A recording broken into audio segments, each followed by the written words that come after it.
Dans cette séquence, nous allons démontrer comment obtenir l'argument d'un nombre complexe. Donc, toujours les propriétés que si z est un nombre complexe, alors il est représenté dans le plan complexe grâce à sa partie réelle A et sa partie imaginaire B. Et donc on a vu que pour la forme trigonométrique, il est caractérisé par son module, c'est-à-dire le petit r, la distance entre O et M, et ensuite l'argument, et que l'argument c'est l'angle qui est ici. Le but, ça va être de devoir trouver quel est l'angle. Donc pour pouvoir trouver l'angle, je suis dans une configuration toujours de triangle rectangle, ici. Donc je pourrais, avec la trigonométrie par exemple, calculer son cosinus. Donc on pourrait avoir cosinus θ.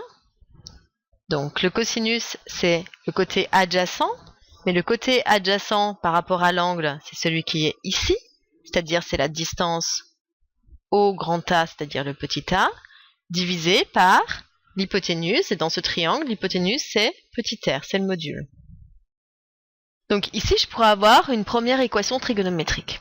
On a vu, dans le chapitre sur les fonctions circulaires, lorsqu'on veut résoudre des équations trigonométriques, une équation du type cosinus de θ égale un nombre, on a une infinité de solutions, mais je vous ai rappelé que pour l'argument, on se placera toujours uniquement dans l'intervalle moins pi, c'est-à-dire on prendra une mesure qui est principale. C'est-à-dire que si j'ai le cos, on aura toujours au maximum deux solutions.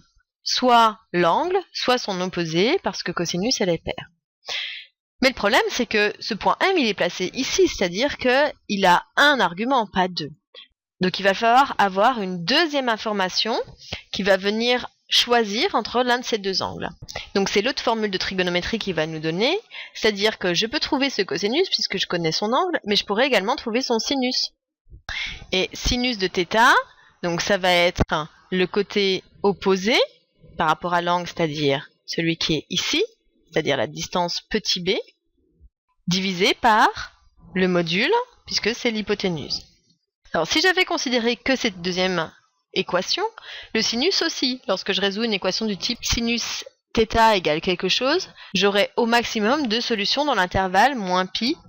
Mais comme ces deux équations, elles vont se réaliser en même temps, de ces deux informations, il va en tirer un seul angle. Je vais pouvoir trouver une valeur de θ dans cet intervalle-là qui va répondre à mon problème.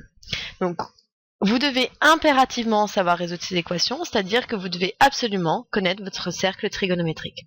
Vous allez voir sur un exemple, tout ça va s'éclairer. Juste une petite observation. Vous voyez que pour calculer l'argument, je suis obligée de connaître le module. Je rappelle juste la formule du module qu'on a vu dans la séquence précédente. Donc le module d'un nombre complexe, c'est la racine carrée de sa partie réelle au carré plus sa partie imaginaire au carré.